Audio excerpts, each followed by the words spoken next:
WMIX Saturday Sports Show on AM 940 and WMIXsports.com. Cared for by Crossroads Community Hospital. The Saturday Sports Show has been recognized by the Illinois Broadcasters Association as one of the top radio programs in the state. That means the very best mix of local sports content is right here. From the powerhouse on Broadway, the Saturday Sports Show starts now.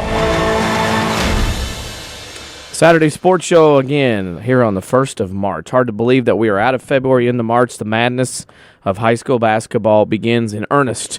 As we come here on the Saturday Sports Show, brought to you by Crossroads Community Hospital. It's more than a hospital. It's what healthcare should be. Denny Zwinski in studio with Jeff Crow. Chris Hugo and Mike Richardson away on assignment. And being that it is the 1st of March, we have ran through some teams, ran through some basketball, ran through a lot of teams that are going to be playing next week and a lot of teams that aren't going to be playing, whether by losing or by Mother Nature. As we all know that we are under a winter storm watch, and tonight it changes actually into a winter storm warning. So we want everybody to stay up on the weather as it may be. A wonderful night in high school basketball last night. A lot of close games, a lot of upsets around the state of Illinois. There are a lot of good basketball teams in both 1A and 2A that will not see the light of sectional play next week. A lot of teams went by the wayside. You can follow us on Twitter at WMIX Sports. We're going to be tweeting throughout the morning, talking with our guests, putting various things up there, letting you know what's going on. You can also like us on Facebook, facebook.com/WMIX Sports. We'll be putting the WMIX Sports social media question of the week up here in a little while. It's something that everybody can answer because it is something that everybody answer. It is filling today, that is for sure. You'll see what we mean when you go to WMIXsports.com or Facebook.com/WMIX Sports when you get to that point. 2 games last night here on WMIX. On the FM side, senior night at Chagnon Gym. The Mount Vernon Rams lose to Centralia 47-46 at home. And on the AM side, in a regional championship game, the Sesser-Valier Red Devils beat Woodlawn 81-66. As the executive producer walks in, hands me the fish wrap for the morning. Love that. Appreciate that. Gotta love it. Our guest list today, pretty extravagant, pretty important. We have people that we've been to 7 different games, whether they are coaching or media-wise, and also that cover for the radio or for the media and or coaching. And that guest list is, first of all, of course, Scott Gamber will join us right at 8:20. He'll be here talking about his Rams as they lose last night to Centralia, as I mentioned, and they will be playing in the Class 3A Heron Regional next week, opening up with Marion on Tuesday night at 8 p.m. At 8:30, it'll be Shane Garner, the head coach of the Sesser-Valier Red Devils.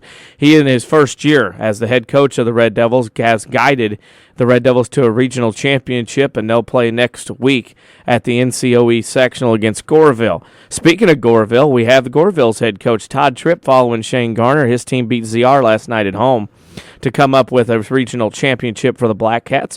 At 8:50, a guy who got his 500th win last night and a regional championship, Brad Weathers, the head coach of the Nashville Hornets. They defeated Pinckneyville at home last night. The Hornets will advance to the DuQuoin sectional, where they will play Harrisburg next week. Harrisburg, a team that's won 5 of 6 regionals in the last 5 of 6 years. Right around top of the hour, a little thereafter, we'll have the voice of Mount Carmel Athletics on our sister station to be WYNG-FM 94.9. Bob Bowser, he had the luxury to call the double overtime win for Mount Carmel last night over Flora, 92-87. We're going to have him on at 9:25. The sports editor of the Southern Illinois newspaper out of Carbondale, Les Winkler, will join us. He had the call of a game last night at Century, probably the game that sent the most shockwaves up and around Southern Illinois when Caro knocked off Meridian 68-65. We're going to have Les Winkler on because he covered that ball game. And at 9:35 or so, we're going to have the voice of Harrisburg Athletics on our sister station, WEBQ in Harrisburg, Mr. Jeffrey Drake. He had the call of the Harrisburg game last night when they beat Benton 60-55. The Bulldogs winning their 5th regional title in 6 years. They advanced to the DuQuoin sectional to take on the Nashville Hornets next week. So we have 6 guys, whether they were in the media or coaches from 6 different regionals. We also have Scott Gamber talk a little 3A, 4A. as well. Scoreboard update from last night. We'll start in Class 1A girls. The state tournament at Bloomington starts the first of 4 weekends in a row for state tournaments in basketball. Of course, the first two girls-wise at Bloomington, the next two in Peoria. In 1A, Carrollton beat Central A&M 40-38. If you hadn't heard the story, Carrollton playing without their best player. Coonrod is their best player. I can't recall her name right now. Helped her team win a sectional on a Thursday night. Was in a car accident the weekend before the Super. Was not able to play in the Super. Carrollton went and won, and then, of course, advanced to yesterday. A lot of experts thought Central A&M would win that ball game, but the Carrollton Lady Hawks, with all their basketball tradition, beat Central A&M in a semifinal 70-38. In the second game, Anawan beat Lanark Eastland 71-45. It wasn't the blowout that was the story in the game. Anawan forced Eastland into 47 turnovers in the ball game and had 35 steals.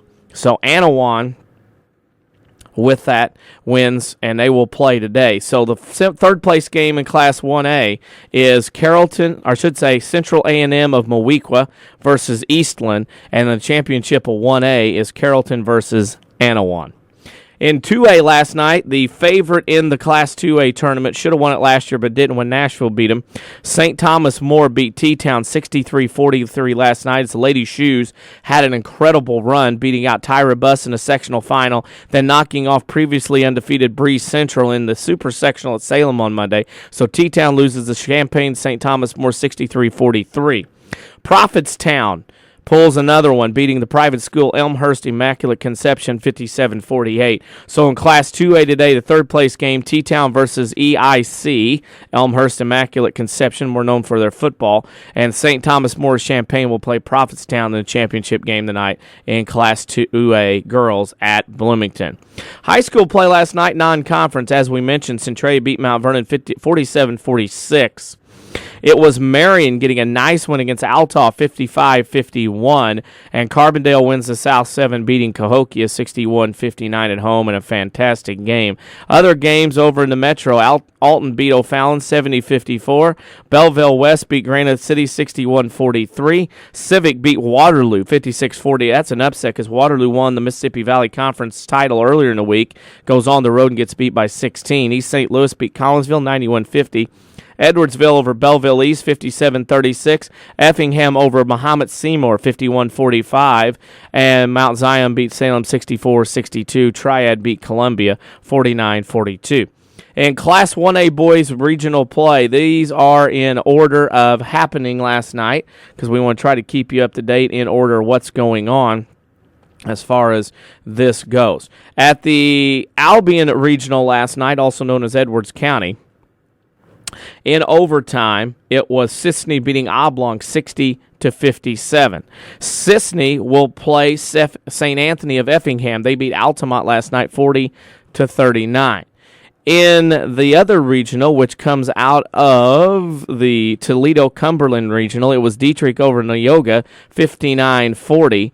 And in the Mulberry Grove regional, it was Patoka beating Odin 68-61. So Sisney will play St. Anthony at Red Hill on Tuesday. Dietrich gets Patoka on Wednesday in Class 1A up at Red Hill. In 1A at North City, it was Goreville beating ZR 81-69. The Blackcats will play Sesser-Valier, who beat Woodlawn 81-66. Woodlawn has a streak of 6 regional championships in a row snapped last night. Goreville will play Sesser next Tuesday at NCOE. Then it is Crab Orchard beating Gallatin County 60-52. That was down in Southern Illinois. Let me check that site just to make sure. It was at Hardin County. And then the upset of the night, Caro beats Meridian at Century 68-65. So on Tuesday night at NCOE, it's Goreville versus Sesser-Valier. On Wednesday night, it's Crab Orchard versus Caro. On the 2A side, feeding into the DuQuoin sectional at the Mount Carmel Regional last night, it was Mount Carmel in double overtime beating Flora 92-87, and Carterville beat Murfreesboro 67-49 at the Anna Regional. Those two teams will play on Tuesday night at DuQuoin. Nashville beat Pinckneyville 48-40. The Hornets win at home again. That is the 500th win for Brad Weathers in his career. Of course, he'll be on the show later. And Harrisburg wins their regional, I think, 5 times in 6 years now, beating Benton 60-55. So on Wednesday night at DuQuoin, it'll be Nashville versus Harrisburg in that Class 2A sectional. Interesting thing about that sectional, I think all number 1 seeds and all 4 of those regionals that feed into DuQuoin ended up winning. Of course, everybody will meet at Carbondale on Tuesday night, a week from Tuesday, in the Class 1A Super at 6 o'clock and in the Class 2A Super, which follows that. The Mount Vernon Rams regular season ended last night with Centralia at home. They will play Marion on Tuesday at the Heron Regional at 8 o'clock. You can listen to the game on WMIX 94.1 FM or online. Watch it live at WMIXsports.com. That'll be Tuesday night from Memorial Gymnasium at Heron in a Class 3A regional game semifinal as Mount Vernon and Marion connect for what will be the 4th time this season. Speaking of connecting, we got to start taking a break and connect with our first guest, the head coach of the Mount Vernon Rams, Scott Gamber, will join us in a bit, talk about the game last night and the upcoming postseason here on the Saturday Sports Show on WMIX. Mount Vernon is home to many wonderful people and things, and that includes quality cardiac care from Dr. Ruzaik Ibrahim. A skilled cardiologist, Dr. Ibrahim's training and scientific accomplishments have earned his designation as a Fellow of the American College of Cardiology. His services range from preventative care to the treatment of advanced heart conditions. For an appointment with Dr. Ibrahim at Crossroads Specialty Clinic, call 241-9071 or visit in person at 4113 South Water Tower, Mount Vernon. America is a nation on wheels. Everyone has at least one automobile. We use them for shopping, work, everything we do. But they can be a threat. Some accidents can't be prevented. Your professional Pekin Insurance Agency, Page Insurance on Crownview in Mount Vernon, can help protect you from a large financial loss when an accident happens. Call Page Insurance today at 242-7000 about low-cost auto insurance from Pekin Insurance. Ask them about the many money-saving discounts that are available. Depend on your hometown professionals. Pekin Insurance. With the housing market picking up and rates still low, now's the perfect time to purchase the home of your dreams. Hi, this is Joy Schrader, mortgage specialist from People's National Bank. People's National Bank has several different programs to choose from to help get you in the home of your dreams. Stop by and see me, Joy Schrader, or apply online at peoplesnationalbank.com today. People's National Bank, serving Southern Illinois since 1909, member FDIC, equal housing lender, loan subject to credit approval. Here's Jeff Schmidt for Schmidt Chevrolet of Mount Vernon. We proudly offer the best service department in the area with experienced technicians that will diagnose your vehicle's problems quicker than the competitors. We service all makes and models no matter where you bought your car. Get out of the cold and drive into our climate-controlled service area and enjoy a hot cup of coffee while our service department offers great deals on brakes, tires, and more. Schmidt Chevrolet of Mount Vernon, 3423 Broadway in Mount Vernon.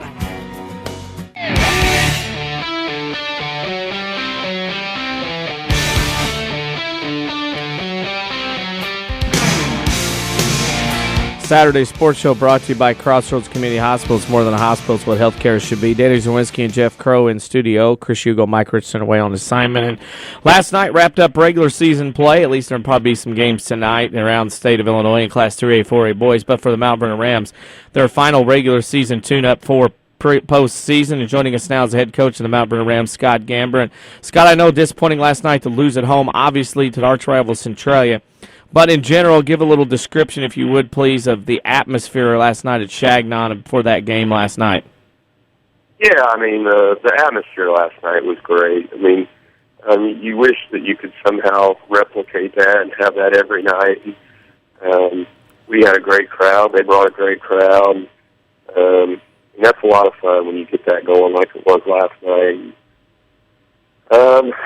Our kids played well. I was really proud of our kids. I felt like in a lot of the game, I felt like we outplayed them, and we did some things that in our control we could have done differently, and then we had a couple things outside of our control take place, and 1-point losses are probably the worst possible thing to swallow, because you can look back and you can go over 100 different things that if we'd done this different, if we'd done that different, maybe the outcome would have been different. But what I talked to our kids about all week is now what I and our kids have to do. We said whatever happens, win or lose, Friday night, we have to immediately get over it and start preparing for Tuesday night because that's the only game we have all year. It's a must-win. So I wasn't expecting the type of loss that we had where 1 point and felt like we kind of had it ripped away from us. But we do have to now quickly get over it and start preparing for a Marion team that they went overall tough last night without their best player. Looking at last night, you've been in that situation. You've had that jersey on in that rivalry. You've played. Is there a case that maybe 16, 17, 18-year-olds get a little excited down the stretch in front of a big crowd trying to be the man, I guess, per se, trying to be the hero and do things out of the ordinary, out of characteristic, trying to win a big game like that down the stretch?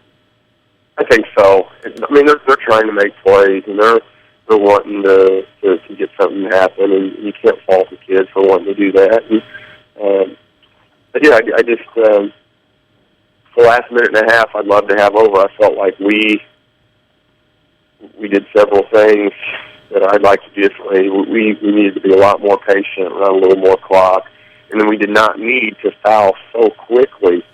We still had a lot of time left. I felt like we played at about a minute 25 mark. I felt like we played, but like there was about 15 seconds left on it rather than what there was. And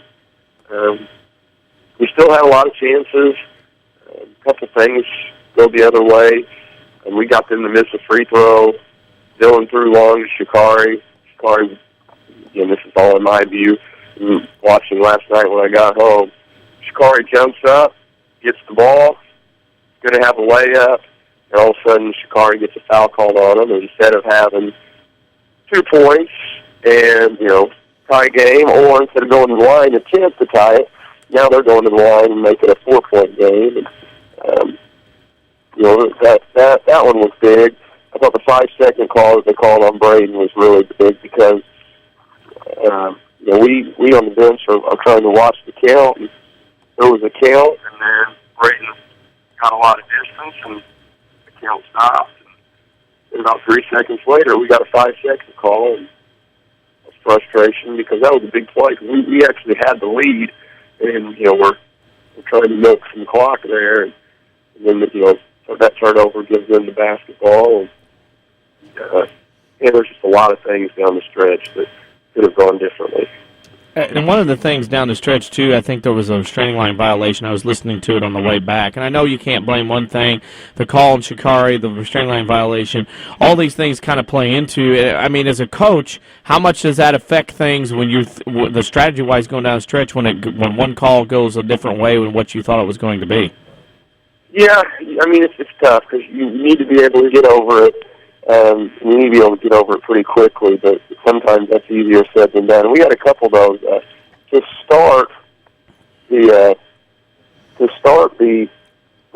second half, I thought Braden made an outstanding move baseline, scored, and he got a charge call on him, and that was a big play too. I mean, you look, you say, oh, it's just one play well, but it was his third foul.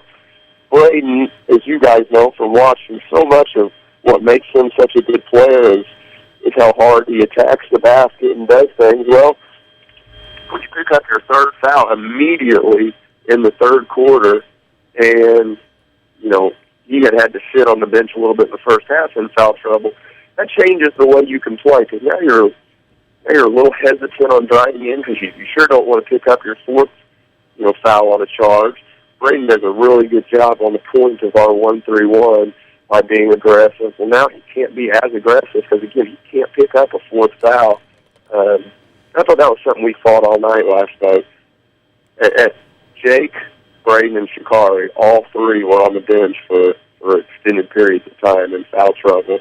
Braden and Jake ended up both fouling out, and Jake fouled out with about 3.5 minutes to go, which Jake had a really, really good game last night, and I felt bad for Jake because I felt in the second quarter Jake really started getting hot, and as soon as he gets hot, he gets a second foul, and then same thing, gets a third foul, and he has to sit. It seemed like every time, Jake never got in the full flow of the game because he was constantly on the bench in foul trouble, and it's like I said, just a lot of things last night that I wish could have gone a little differently.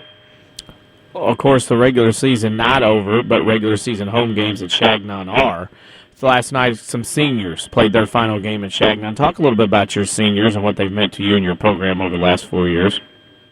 Yeah, and that's what's tough is when you lose a game on senior night, sometimes you forget about the bigger picture of, these seniors have done a while for us. They've had a nice year. They, all different ways. Jake, this is the third year that Jake has contributed in varsity basketball. He played some big minutes for us a couple of years ago on the team, and then last year, obviously, Jake was a huge part of what we did. Shikari did not start last year, but played some big minutes for us. Doug Garner, this is one of the first years he's played a lot of varsity. But Doug's given us some great minutes. Doug's a tough kid, and you saw that on the football field, and it's translated well in basketball. Tyra is more of a kid that doesn't get talked about a whole lot because he doesn't see as much action on Friday nights, but he's just as valuable to our team. Tyrez, I'm getting a lot of respect for Tyrez because Tyrez comes to practice every day, works hard, gives us a great effort, and has not said one word about not getting to play as much as I'm sure he'd like. And that says a lot because a lot of kids aren't willing to do that anymore. And Tyrez has been great this year. Thought turns to Tuesday against Marion, the fourth time you'll see the Wildcats on Tuesday. Really, does this kind of be instead of the scouting report and we're going to do something you don't know, basically it's who will execute the best because both teams are so familiar with each other? I do. There might be small adjustments made by both teams, but after what have we played? After 27 games, there's not a lot new that's left to do. You know it's going to be a tight game probably just based on what the first three have been. And I'm very impressed with the fact that they won last night without Mo Jackson because Mo Jackson, kind of like Braden for us, even when Mo's not scoring, he creates so much of their offense. When Braden's not scoring, he still creates a lot of our offense. I was really impressed that Marion was able to beat Althoff last night without their guy that kind of makes them go. So that's scary. We've got to do a better job guarding their shooters. Colton Carter had a big game against us at Marion. Thought we did a lot better guarding Jackson. But Carson Cash, Colton Carter, we've got to do better on him and hope that we continue to do a nice job on Robbie Dozier. Dozier's kind of the X factor for them, I think, because he is capable of putting up big numbers. It's just it doesn't come very often, and we got to make sure that we don't allow it to happen on Tuesday night or Wednesday night or whatever we play with the weather. Right. And who knows, but we'll have it here on WMIX. And our final question for you is our social media question of the week. This is as easy as it gets. What is your favorite cereal? Well, I don't really like cereal, but I guess my favorite cereal would be Lucky Charms. Okay. That's fair, because that's always a good cereal, no matter what you do. What's your guys'? Hugo's gone today. Mine's either going to be Lucky Charms. And see, I'm kind of tight on this. I would say Lucky Charms would be the favorite. Fruity Pebbles is there. But coming in behind is kind of Honey Nut Cheerios. That's kind of my order. I'm kind of settling on those right now. Okay. Yeah. So, it's not a bad gig. Anyway, Lucky Charms. No. Lucky Charms, if I got a big old family-sized box of Lucky Charms, I can go a long way. Yep, me too. I don't eat a lot of cereal, but if I do, it's Lucky Charms. Hey, hopefully we'll go a long way starting on Tuesday. Rams and Marion. Scott, we'll see you on Tuesday night. Thanks for joining us here on the show. All right, thanks a lot for having me. Thank you. That's Scott Gamber. He joins us. He'll coach the Mount Vernon Rams on Tuesday. We got to take a break and come back. Shane Garner, the head coach of the Sesser-Valier Red Devils, will join us here on the Saturday Sports Show on WMIX. This is Chase Landers with Landers Collision Centers. Imagine this. You're driving down the road. It's dark as can be outside. Thank goodness you just had that left headlight bulb replaced. Otherwise, you wouldn't be able to see a thing. Now, close your eyes. Okay, don't close your eyes. you're supposed to be driving. Imagine noticing a slight twinkle off to the left, just above the ditch. What is that, you think to yourself? All of a sudden, whap! You've just encountered your first deer hit. The left side of your vehicle is beat up pretty bad. The next thing I want you to imagine is very simple. Picking up your phone and dialing 1-888-LANDERS to set up your repair. Deer claims are common, and usually a very simple process which fall under comprehensive coverage. This is Chase Landers asking you to allow Landers to be your collision repair shop of choice. Whether it be a deer hit, fender bender, or the regular, uh-oh, sorry mom, Landers is here for you whenever you need us.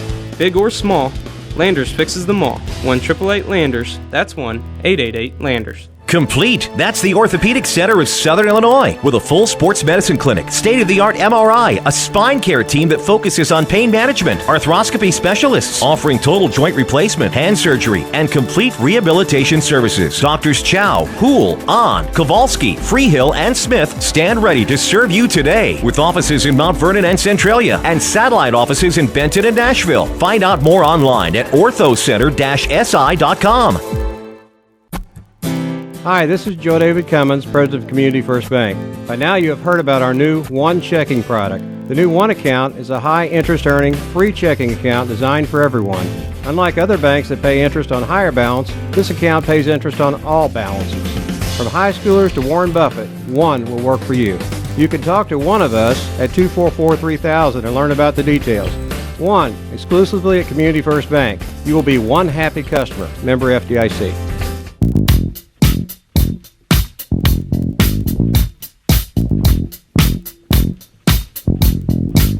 Saturday Sports Show brought to you by Crossroads Community Hospital. It's more than a hospital. Healthcare should be. Appropriate song because one streak bit the dust last night.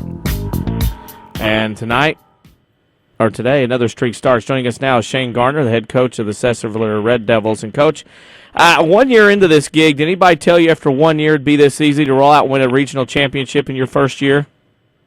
I don't know about the word easy, but we knew it was going to be a battle, a struggle, and we're just happy with how we're playing right now. Happy with how you're playing. I thought last night, obviously, right out of the gate, the first key is the play of Jordan Garner. I mean, this is something, this kid has been a very good player all throughout time he's played basketball, but, I mean, he had a phenomenal start. Is it one of those things that you just go, you know what, I can't figure it out, I'm just going to ride him out till he gets tired or gets cold, one of the two? Yeah, and Jordan's one of those special kids where he does so much for our team and our program that doesn't end up in a box score. He's so smart. He's so heady. He's such a good leader. He's our team captain. And it was very special to be able to watch him have the night he had last night as a senior, in a regional championship game, and hopefully that's something he'll remember for the rest of his life.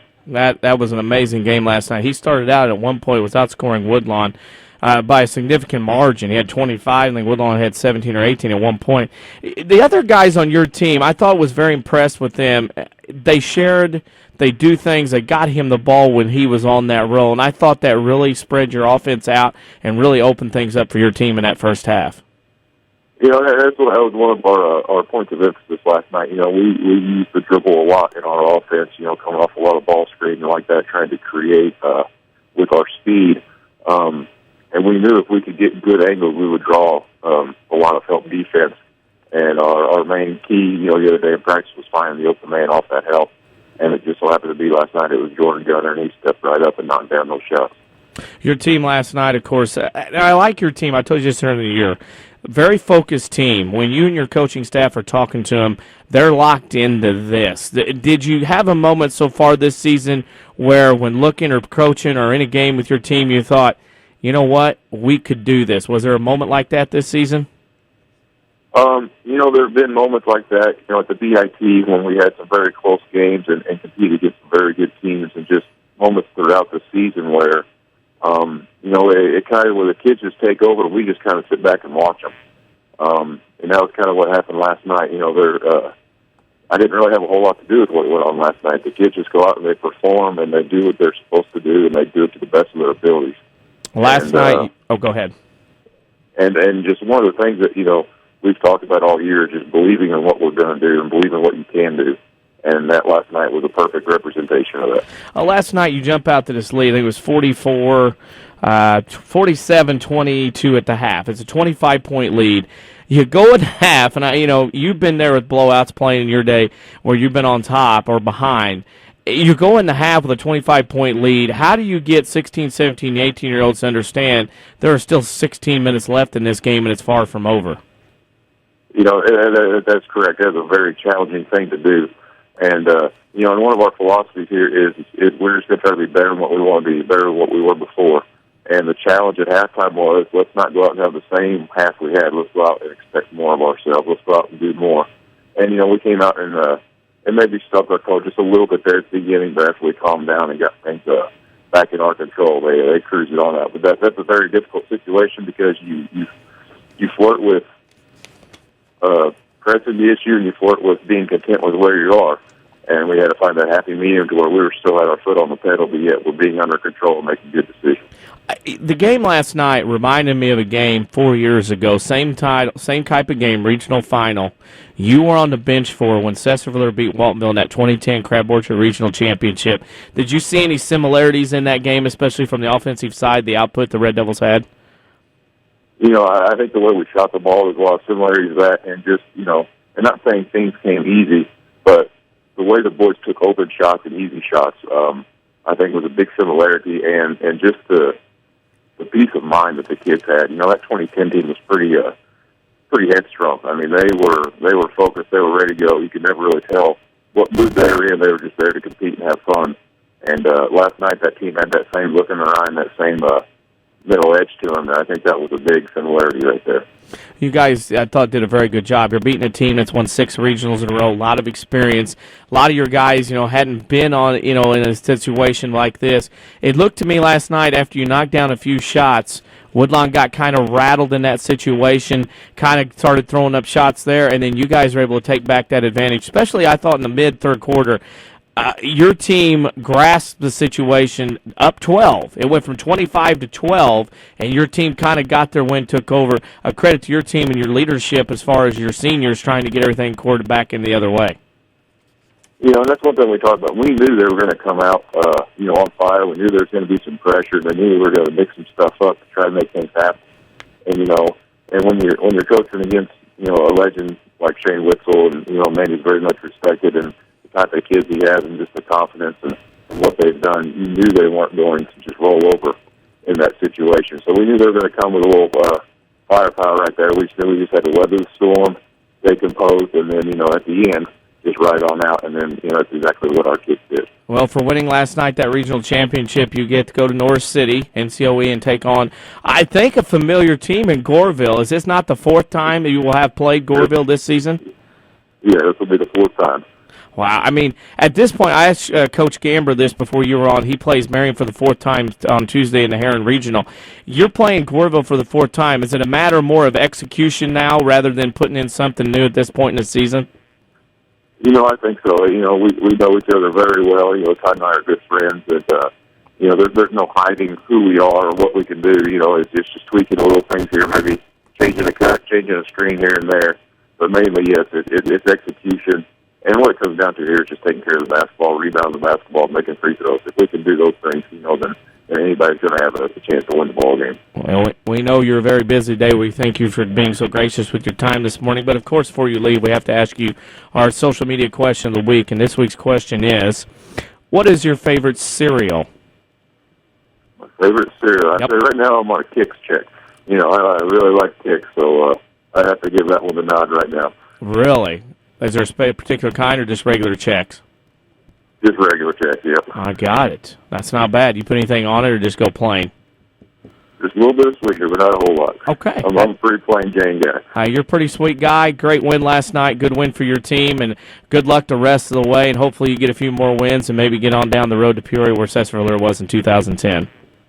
All right. Thank you, guys. Thank you. That's Shane Garner, head coach of the Sesser-Valier Red Devils. His team won a regional championship last night, and we'll play Goreville on Tuesday. Speaking of Goreville, we're going to have Todd Tripp up next. His Blackcats won a regional last night as well. You're listening to the Saturday Sports Show on WMIX. The health of your kidneys has a big impact on your overall health. affecting everything from your blood pressure to your bones. And if you ever have a kidney problem, Dr. Kangura is here to help. Dr. Kangura trained at the Mayo Clinic and specializes in conditions ranging from kidney stones and uncontrolled high blood pressure to chronic kidney disease. Dr. Kangura sees patients at Crossroads Specialty Clinic. For an appointment, call 618-241-9071. You can count on us. Yes, you can. Chrysler continues to raise the bar with huge incentives. Hi, Roy Schmidt, Chrysler dealer at King City Chrysler Center, Mount Vernon. Chrysler is offering a $3,000 rebate on all new 2014 Dodge Avengers, plus an additional $500 when you finance through Chrysler Capital. That's $3,500 in incentives on the all-new 2014 Dodge Avenger. Bring in your trade, even if you owe $9,000 more than it's worth. Our finance department will get to work for you and find the best rate and payment possible. Come talk to one of our sales associates and see how you can drive away in one of our over 25 in-stock 2014 Dodge Avengers. We are at King City Chrysler Center, 1603 Broadway in Mount Vernon, Illinois, or browse our inventory at kingcitychryslercenter.com. You can count on us. Yes, you can.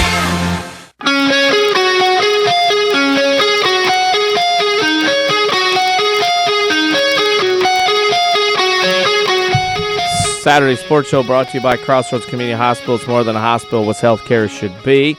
Follow us on Twitter at WMIX Sports. We got some new information we're putting up there. Hey, if you're a Facebook kind of person, we are also on Facebook, facebook.com/WMIX Sports. We have our social media question of the week up. What is your favorite cereal? Some people have put 1, some people have put 30 kinds down. It goes from day to day. We'll have that at facebook.com/WMIX Sports as we go along. It's a busy morning. We're trying to track down Todd Tripp of the Goreville Blackcats. His team won last night by a score of, as I got to look over to my right, 81-69. They win their own regional and advance to the NCOE sectional, where they will play Sesser-Valier on Tuesday night at 7 p.m., weather permitting. On Tuesday night for sure, well, not for sure with the weather that's coming in, we, of course, will have Mount Vernon Rams basketball on the FM on 94.1. Also, you can watch it live at WMIXsports.com. We will have that as well on WMIX as we will bring you the Rams and Marion for the 4th time this season. These two teams hooking up again. They met at the Heron tournament, in which Mount Vernon won. They met in Mount Vernon, in which Marion won. They met at Mount Vernon at Marion as well. So it's a big matchup between Mount Vernon and Marion coming up over on Tuesday night. Of course, that winner will advance to the regional championship game on Friday night at Heron. The other side of that bracket at the Heron Regional as we go along here, as we wait. And you got to understand that everybody is very busy today. Of course, on Monday night at Heron, it'll be Massac County versus Heron in a rematch of the Ohio Division side, the SIRR. They'll play at 7 o'clock. That winner will play on Tuesday night at 6 p.m. against Carbondale. That'll be at 6 o'clock. And then 8 o'clock, the Mount Vernon Rams will play Marion. And then that championship now scheduled for Friday night at 7 o'clock. And everything next week right now is tentatively scheduled with the weather that's coming in tonight, tomorrow, and into Monday. So you'll have to stay tuned to hear at WMIX. You can on Twitter at WMIX Sports or Facebook.com/WMIX Sports or listen to WMIX, because that's the best way to keep up with things as we go along. Obviously, as we move along, we had last night Sesser-Valier beating Woodlawn. Woodlawn ends a streak of 6 in a row. And I want to touch a little bit about the Woodlawn senior class and talk about some of those seniors that were a part of a team and part of a program for 4 years from 11, 12, 13, and 14. And those seniors were a part of a program and helped to build it up, and then they got obviously played. Part of a program that finished 3rd in state, 1st in state, won 3 conference tournament championships, 4 straight regular season conference championships, several Sesser-Valier holiday tournaments. They fit in an Oakville pre-Thanksgiving tournament once or twice. A group of seniors that, when you're looking at the overall picture of artwork and the overall canvas that these seniors at Woodlawn High School have done, and have accomplished. It's something that you just don't see from a lot of senior groups, a lot of seniors in general. Also, I'll throw in win totals. In the last 4 years, over 20 some odd wins the last 4 years, a third, a first, 3 regionals. They had 2 sectional championships, 2 super sectional championships, state title. So, that was a group that obviously has seen a lot of success in 4 years and nothing to hold their heads about, losing to a Sesser-Valier team that at one point last night was shooting 73% from the field. And that was in the first half. Jordan Garner with 25 in the first half, finished with 30. He had a heck of a game last night. So the Woodlawn Cardinals finish up. Their streak of 6 years in a row is over. I know Chicago Simeon has a streak of 6 regional championships in a row. Not sure if anybody around the state looking has that or had that in that case. So Woodlawn will end in February, the first time they have ended in February in a while. And Sesser-Valier will advance that NCOE sectional on Tuesday night against Goreville.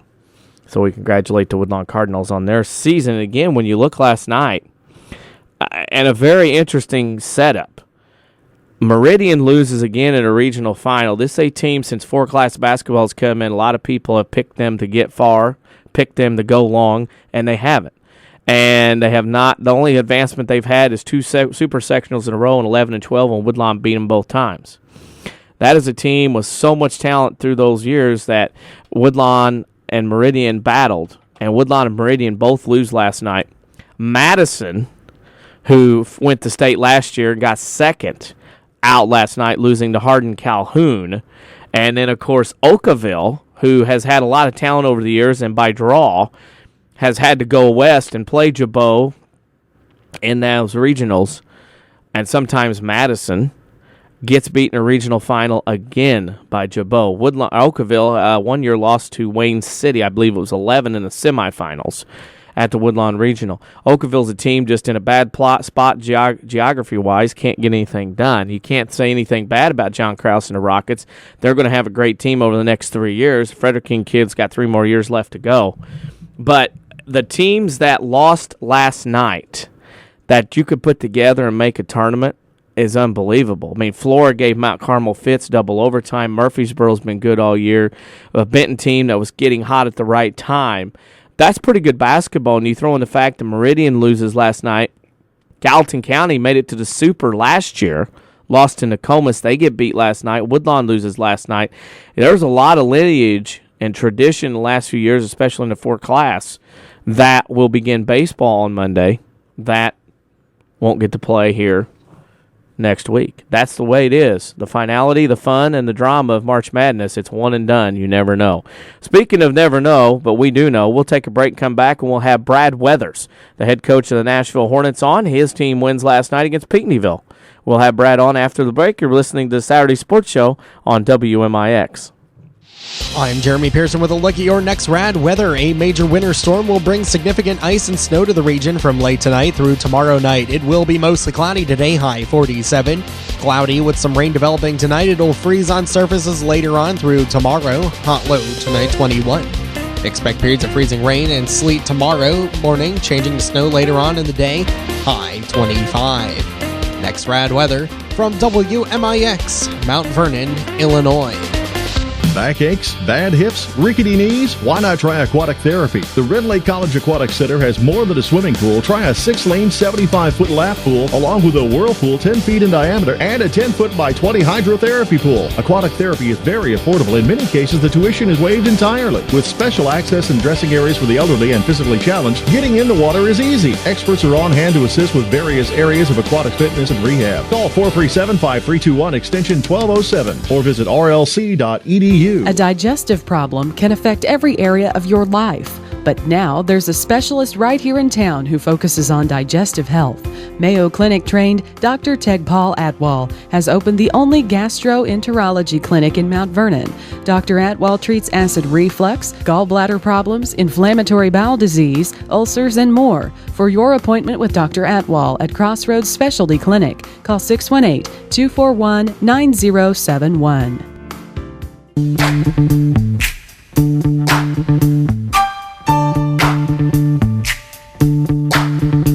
Saturday Sports Show brought to you by Crossroads Community Hospital. It's more than hospitals, but healthcare should be. Hooking up this morning, of course, coaches at WYNG are a big commodity. We're trying to hook up with Brad Weathers, head coach of the Nashville Hornets, who won last night over Pinckneyville at home, 48-40. The Hornets move on to the DuQuoin sectional, where they will play the Harrisburg Bulldogs. Nashville win last night, 48-40. And looking the way of the round, it is Thorson led the way with 13. And Brad Weathers, we have joined us here as Nashville wins last night. They'll move on to play Harrisburg, as I said, at DuQuoin. And joining us right now is the head coach of the Nashville Hornets, Brad Weathers. Coach, congratulations, and thank you for joining us this morning. You got to have a good feeling winning another regional title. Yes, Danny, thank you. Good morning. Hey, 500 wins last night. Congratulations on that just as much. That's longevity. That's great coaching. Is 500 still a number right now as you prepare for the postseason, or have you had time really to think about it in the last 12 hours? In all honesty, I didn't realize. I knew it was coming up, but I didn't realize it was last night. Sure, we're too busy preparing for postseason and playing Pinckneyville for the third time. Last night. Oh, go ahead. No, I did. That was it really. I knew it was going to happen sometime either at the end of this year or next year, depending on how good we are, or how far we went to postseason. But I didn't realize it. I was listening one night, the Boosters shootout at Nashville, coming back from a game one night. Your team played Roxana, and Roxana, was a pretty good team. Come into the Assembly Hall and beat your Hornets. From that point on, your team's kind of been picking up the gears again, getting things going again. What did that loss do, if anything, to change the temperament and the level of your team as far as going from that game that night to winning a regional final? Well, in all honesty, we didn't play very well. And Roxanne came in and shot the ball really well. They had one kid that was, I think he didn't miss a shot. Part of that may have been defense, but part of it, he was just on. And at that point in the season, we talked about being a road bump, bump in the road, and we need to move on. And we know we're capable of playing much better, and that's the way we treated that at the time. It wasn't like it was early in the year, and we thought we had to make major changes or anything else. It was just, we didn't play very well. We knew it, and it was a little bit of everybody, too. It wasn't me included. And then they came in, they were pumped to play, and hopefully, we just wanted to look past that ball game. I think we're 15-2 since the Christmas tournament, and have played some good ball. Their loss was to Central, and they won our tournament in January. So, it's not something that we spend a lot of time talking about, other than, hey, we're capable of playing better ball. We need to focus on that and move on. You talked about in the interview last night in the paper about having to deal with adversity. Your team got behind 8-0 early on. Pinckneyville scored the first 8 points of the game. Did playing at home and that talk about adversity, how much did that help your team last night to overcome that deficit early? Well, when you play a team, Pinckneyville and Nashville in the same conference, obviously. It was the third time we played. And I think we know each other extremely well. And Coach Wagner does a great job. And we knew that, the first time we played, they played us a pretty tight man-to-man defense. Second time we played, zone, they played zone. And I really felt like with their small, quick lineup and our big, lineup, which is not nearly as fleet of foot as the Panthers, were going to, possibly try to spread us out. And sure enough, they got we got the opening tip and actually stepped over the half line and gave it back to them, and they scored the first 8 points, and all of a sudden we're sitting there 8 down, and they're holding the ball. So, we talked about patience defensively, that we have to put pressure, but we can't get over anxious and give them easy shots. And fortunately, our half-court trap was able to get some turnovers, and we scored and cut it to a 1-point game at the end of one, and then we're up 12.5. So, and then, of course, Pinckneyville made it very interesting, hit some threes late in the fourth quarter, and cut it to 2, actually, with about a minute to go. You played Pinckneyville last night, and you're going in, and you play the Panthers, obviously, like you said, conference-wise. At this point in the year, you guys know each other so very well, and I've asked a couple other coaches this who are playing teams or are going to play teams multiple times, and by the time this time rolls around. How much is a case is it execution, and rather than setting in something different that the other team doesn't know about? Well, I don't think you can make, at this point in the year, not many teams will be able to make mass changes. You might tweak some things. When I was referring to Pinckneyville, we just try to get our kids prepared for whatever defense they may throw at us, whether it was a combination defense on Royce Newman, or a tight zone, or a pressure man to man. We just want to be prepared in whatever we face. So we just kind of review the things that we've done all year long, and fortunately we've experienced most of those situations through the course of the year, and it's not a one-time thing at this point. Old home week next week, of course, the WYNG sectional. You play a team that you lost to in the sectional final in Harrisburg last year. You play them now in the semifinals this week. Obviously, a different Harrisburg team. What do you know about them? I know you know a little bit about them at this point today, but what do you know about them heading into your matchup next week? Well, we certainly know about last year's team, and I got a chance to watch them play once this year in a shootout, but the Goldman kid, was out injured. Don't really know as much about them as the team last year, although we know that they're got good size and athleticism, and they're physical. Which that's gonna they're gonna match up with us very good size wise and physical wise. Speaking of that, physical wise, off topic, I heard a story this week, and I only bring this up so happens you're on. I was talking to Rod Schertz, who teaches at Benton High School. This could get scary. Oh, this it really wasn't. We were talking about the back in the day, the Independent League. Jerry Wilson and you and others played in this little ball fest here. And Rod's dad told me his dad sat in the lawn chair one day and told you specifically to get the ball to Jerry Wilson. Is this true? Well, yeah, he did. And what was funny is I was the one who would get the ball on the wing and hold it and tell Jerry to get down the block, and I threw it to him every time. And so I said to Old Rod, I've been throwing it to him every time. I don't know if I get it to him anymore or not. But, Jerry was a great, great player. And we were going to utilize that. Oh, I was told we were talking about totally something else, and we come into the topic of the independent days. I remember a basketball league or a tournament happening in Waltonville like on a weekend. Jerry Wilson, Tom Koppel, Ed Belva, all that crew, and he said, Rod said my dad was always on to Brad Weathers about getting the ball to Jerry Wilson. I said, well, Brad wasn't a bad basketball player either. It's not like he couldn't do it, but Rod said his dad was adamant about you getting the ball into Jerry Wilson because he was the one that could still play. Well, I think Old Rod was kind of joking because that's what we were doing, and I think off to the side he was kind of you might want to try to get it to Jerry. I said, hey, yeah, no kidding, that's what we're doing. So, but he was Lord Jerry was if he'd been 2 inches taller, he would have played. He would have moved on, played the next level. Well, there's no doubt. I remember those days. I had to bring that up because ironic that we talked about you earlier in the week, and of course you went last night. We're having you here on the sports show. One of our final questions, of course, our social media question of the week, and this one's pretty easy. This one is, what is your favorite cereal? Favorite cereal? Cold cereal? Cold, hot, whatever you want. I eat oatmeal. I eat Quaker oatmeal every morning, just about. So I'd have to say that's probably my favorite. Any flavor of oatmeal? Light would be no particular brand. I guess just a plain old oatmeal. Okay. All right. Now the other thing I can remind you of, you have your coaches show on our sister station WNSV in a few minutes. Your host of that show is a little bit older today. Did you know that? Absolutely. He just turned 29, 39 maybe. Maybe it's 39. 29 or 39. That's interesting. Yeah. Maybe it's 49. Oh. Boy, the questions might be tougher for you this morning. Can't wait to hear this.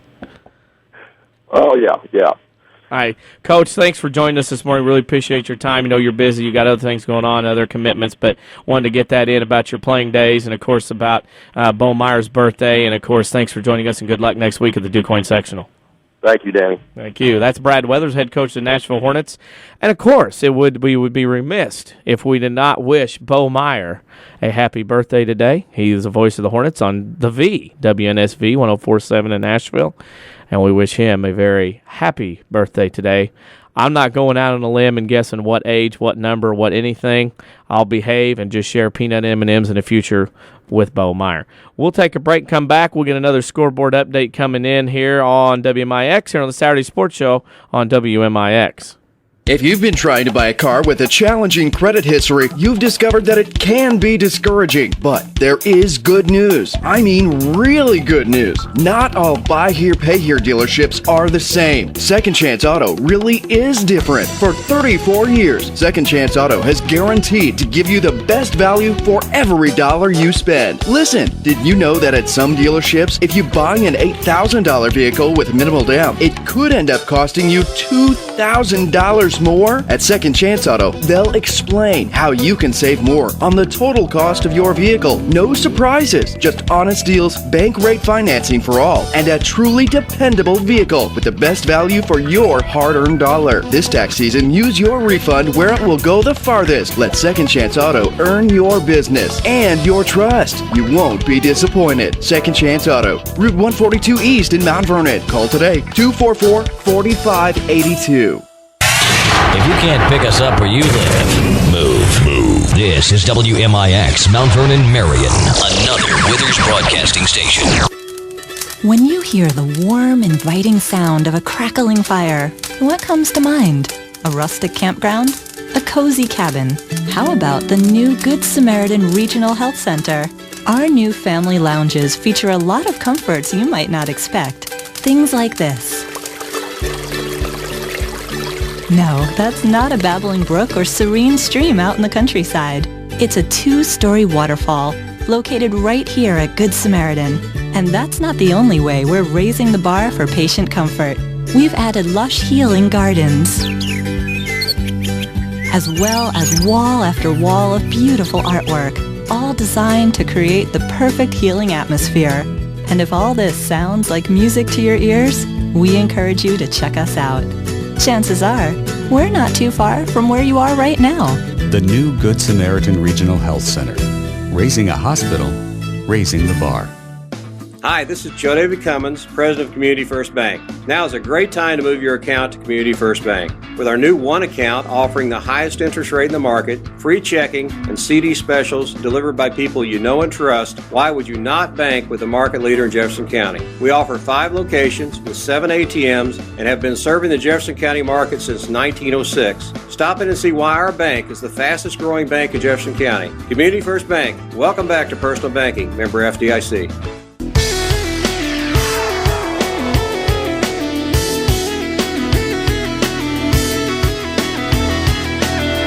Scoreboard time here on the Saturday Sports Show on WMIX, brought to you by Crossroads Community Hospital. It's more than a hospital. It's what healthcare should be. Probably last night, and some probably argue, but one of my favorite nights of the high school sports calendar, because you have 1A, 2A regional championships going on, 3A, 4A's wrapping up, you have South Severn Conference stuff going on. It's a very exciting night because you won't have – it's kind of like the peak of basketball for February into March, because next week you're getting down to sectional finals, regional finals, and then you get to the state, and it's basically over. It's hard to believe that baseball and softball practice starts Monday. Rams baseball in 3 weeks here on AM 940 and WMIXsports.com. But a very exciting night last night. We'll start with regular season last night. Centralia goes on the road to beat Mount Vernon 47-46 in senior night at Chagnon. Carbondale beat Cahokia 61-59 at home to win the South 7, and Marion gets a nice win against Altha 55-51. Mount Vernon and Marion will play Tuesday night at Heron at 8 o'clock, weather permitting. Regular season games, Alton beat O'Fallon 70-54, another good win for the Redbirds. Belleville West beat Granite City 61-43. East St. Louis beat Collinsville 91-50, and Edwardsville beat Belleville East 57-36. We finished out the Southwestern Conference.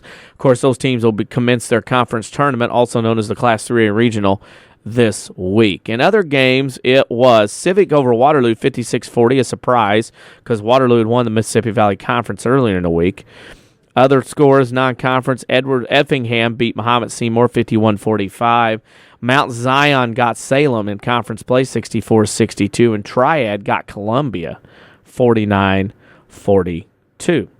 Scores of boys basketball 1A last night. Teams that feed into Red Hill. Oblong beat Sisney 57-50. That was a mistake earlier in the show I had. First one of the day of many. Oblong beat Sisney 57-50. Oblong will play Effingham St. Anthony, who beat Altamont 40-39. Dietrich beat Neoga. The Moving Maroons won 59-40, and Patoka beat Odin 68-61. Kind of an upset there. So it's Dietrich and Patoka on Wednesday night. So at Red Hill, it's Oblong and St. Anthony, and Dietrich and Patoka. One game Tuesday, one game Wednesday. At NCOE, Goreville beat ZR 81-69. They'll play Sesser-Valier, who beat Woodlawn 81-66 on Tuesday. On Wednesday, Crab Orchard beat Gallatin County 60-52, and Caro beat Meridian 68-65. 2A last night, DuQuoin sectional, Mount Carmel beat Flora in double overtime 92-87. Carterville. Congratulations to Scott Brzezinski and the Carterville Lions. First regional title since 05. They beat Murphy 67-49. Very happy to see the success for Scott Brzezinski at Carterville. He is a Sesser-Valier alumni. Nashville beat Pinckneyville, as we said, 48-40, and Harrisburg beat Benton 60-55. So on Tuesday night at DuQuoin, it'll be Mount Carmel against Carterville, and on Wednesday, Nashville against Harrisburg. Mount Carmel and Carterville, of course, played that very exciting game in the playoffs this past year, where it was like 214-211. Mount Carmel won. So, that was I think that was a second or third round game. Very interesting. Those two are going to meet back up at DuQuoin, refurbished and revitalized Andrews Gymnasium. Can't wait to get there next week. And in the sectional that feeds into Vandalia, T-Town beat Westfield 47-36 out of Casey. Central beat Mater Dei 41-38 in a battle of breeze one final time. Greenville beat Roxana 57-38, and Carlinville beat Hillsboro 55-50. So at Vandalia on Tuesday, T-Town Central, and on Wednesday, Greenville and Carlinville. Favorite out of the first game, it would seem to me, as T-Town and Breeze Central battle. That was a super a few years back. No, it wasn't. That was a sectional, yeah. They meet again in the sectional. Their paths are crossing quite a bit in that sectional. That's for sure. One of the things I want to stress now real quick, talking about next week, talking about games, talking about stuff going on, and I want fans to understand how much is going to go into this. I don't think people understand how much go into weather decisions. And next week, obviously, with what's coming in, it's a winter storm. Nobody knows till it gets here. You can't predict winter storms. You can only gauge. And then once it's here, depending on everything, whatever. I want you to think about, as sports fans, take into consideration the amount of pressure that are going to be on these hosts at Red Hill, North City, DuQuoin, and Vandalia. I want you to think about these host schools and what they could possibly be dealing with next week, okay? You're dealing not only with your own school's policies of hosting and whether you're in session or not to have games. You have parking lots to clear. Then you have 4 schools who are coming into your building that could have, different policies. If no school, you can't practice. No school, you can't play. No school, you can't do anything. No school, you can do whatever you want. So my hats off already go to the athletic directors and administration of all these schools in 1A through 4A next week that are going to have to deal with possible inclement weather and bad driving conditions and slick parking lots and whatever else in trying to get these games in. So as a basketball fan, don't get grumpy, don't complain, don't get upset that, I can't believe they didn't play this game because I can get to the school. Well, you may be able to get to the school, everybody else may be able to get to the school, but that school may have a different policy. So understand that these ADs and administrators are going to have some very difficult decisions, because what one must realize is it's not about getting the game in. It's about you're sending kids on a bus, and we know buses can't do anything in snowy weather and bad roads. Send them out to play. And it doesn't just end there. That bus has to drive back home, and all these high school kids have to get back to where they are safely. So remember that next week when this inclement weather comes in, because there are going to be a lot of people that will make a lot of decisions and have to coordinate, whether by text, calling, whatever, to try to coordinate conference call, because this is going to be rough. I mean, you involve, as I said, ADs, administration, coaches, everybody involved. And I hope that in the span of this, if things get moved back, delayed, whatever, that no team is put an unfair advantage in sectional play, say as a Wednesday, Thursday, Friday format, or a Thursday, Friday, Saturday format where one team's going to have to play on back-to-back nights. Hopefully this all works out where everybody will get if it has to be delayed, maybe a Wednesday, Thursday, Saturday. We had that a few years ago at the El Dorado sectional. But please understand, as I leave on this point, that the work that could be going on over the next days and hours for athletic directors, coaches, and administrators, please understand the work they're going to have to do and deal with as far as all the teams involved in a sectional or regional, that they're going to have to get coordinated, get a time, get a place, get a spot people can drive to and from. When you see those groups of people and you see them out and about, thank them for the work they do, because I don't think athletic directors get that level of admiration as coaches, administrators, because of all the stuff they have to do to coordinate between schools next week in this inclement weather that could be coming or is predicted to come our way. With that, we're going to move on. We're going to need to take a break. When we come back, we're going to start down the road in the second hour of guests. We'll start off with the voice of the Mount Carmel Golden Aces on our sister station, WING 94.9 FM, WYNG. Bob Bowser will join us after the break. You're listening to Saturday Sports Show on WMIX. Dig in with full contact coal miner training at Red Lake College. Learn in our new 20,000 square feet coal mine training center. Use real equipment like continuous miners and power sitters, and check out the new mine rescue and fire safety training tunnel. Associate degree and occupational certificates available. We're full contact, hands-on coal mining. Real equipment, real live, all the time. What are you waiting for? Call 618-437-5321 and get started. High school basketball is heating up as February fever turns into March Madness. Hi, this is Gabe Braney from Community First Bank, the official voice of high school sports on WMIX. We're excited about postseason games involving the Rams, Lady Rams, and our showcase teams over the coming weeks. Find our full schedule and high-quality streaming at WMIXsports.com, or keep your dial locked on to WMIX. High school hoops from WMIX, presented by Community First Bank of the Heartland. Welcome back to Personal Banking.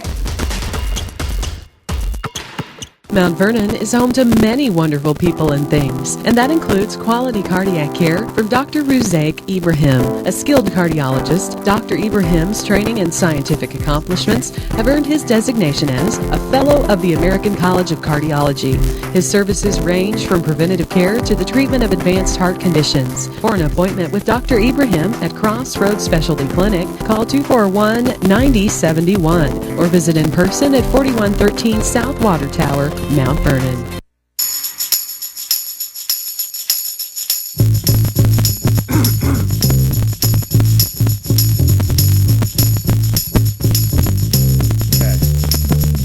Saturday Sports Show brought to you by Crossroads Community Hospital. It's more than a hospital. It's what healthcare should be. And joining us, we'll tack around. We'll add on a guest, Todd Tripp. We're going to move him from 8:40 to 9:45. So Todd Tripp will join us. Busy morning for everybody. But joining us now is the voice of Mount Carmel Athletics on WYNG WING-FM 94.9. Bob Bowser joins us this morning. And Mr. Bowser, you've had the pleasure of calling Tyra Buss's games and that team for 4 years, lost in a sectional. You get the pleasure of calling Mount Carmel Golden Aces football. You get the pleasure of calling Mount Carmel Golden Aces basketball. What a job you've had over the last couple of years, especially this year at that sports program.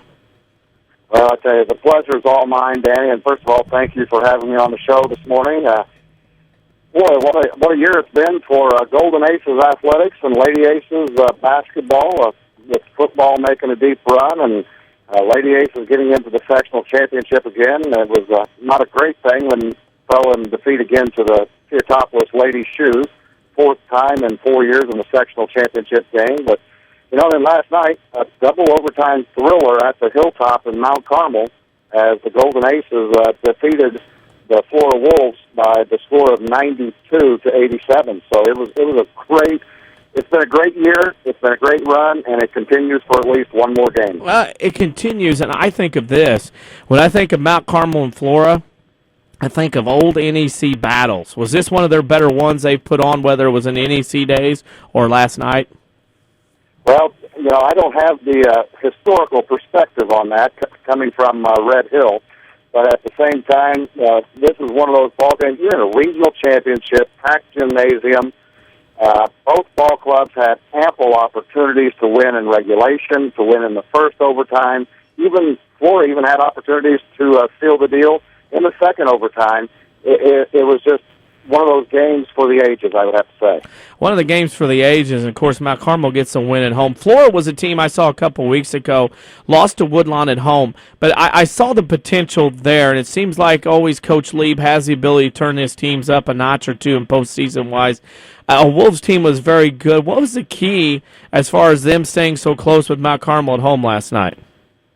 Well, the key comes down to Bryce Pierce.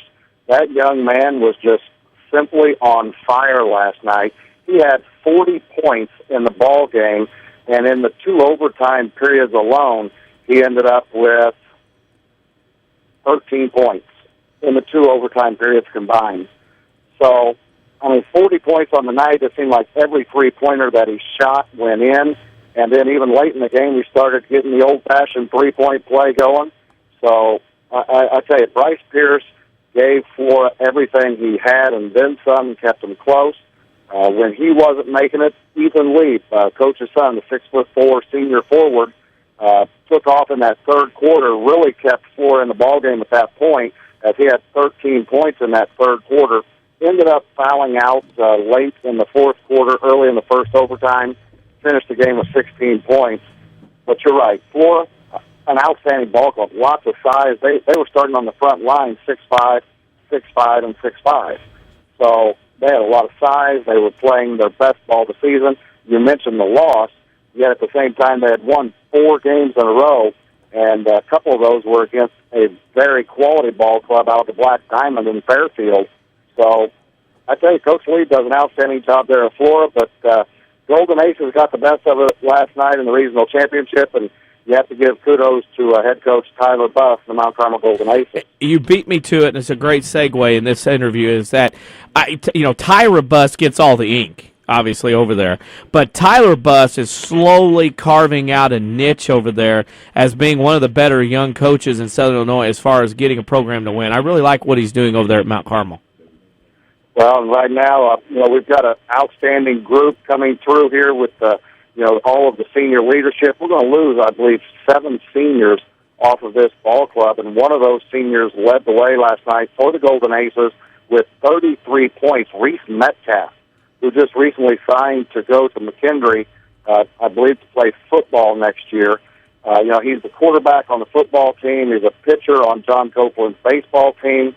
He's the leading scorer for this Golden Aces ball club. He can score it from the three-point line. He can score it from inside. Then you have Levi Laws that chipped in 24 points last night. And what you have to realize with Levi Laws, he's a distributor. He'll distribute the basketball. He'll put the ball on a dime. And out of his 24 points, 18 of those came in the fourth quarter and overtime to propel the Golden Aces to that championship game. And I should add, Danny, Tyra Buss, you mentioned her. Mm-hmm. Last night, she finished second in the three-point competition by 1 shot. She made 10, and a girl from Watsika, I believe last name might have been Curry, finished with 11. Yeah. So Tyra Buss's IHSA illustrious career has come to a close. She also was just recently named unanimous to the first team All-State. Well, a lot of great things happening. Not only for the Buss family, but also for Golden Aces basketball and the community of Mount Carmel. Well, one thing, it's a travesty that she does not get to play, at this point, does not get to play in the McDonald's All-American game. I don't know how a kid that scores over 4,000 points going to a D1 school doesn't get a look. And 2, obviously has to be the favorite to win Miss Basketball in the state of Illinois in this case. Well, that would be outstanding to see that second year in a row, back-to-back Miss Basketball. Time will tell on that, whether that comes down. Mm-hmm. As far as the McDonald's All-American, who knows? I really can't say with politics of all of this. Mm-hmm. Granted, Tyler plays in Eastern Illinois, but it's not Chicagoland. It's not Indianapolis. It's not one of the hotbeds of basketball, so to speak, when it comes nationally. But you have the second leading scorer in the country ever in a career. Second leading scorer ever in a career at high school for girls basketball. and she's not invited to participate. That is an amazing thing. But you know what? She'll pick herself up, and she'll be fine.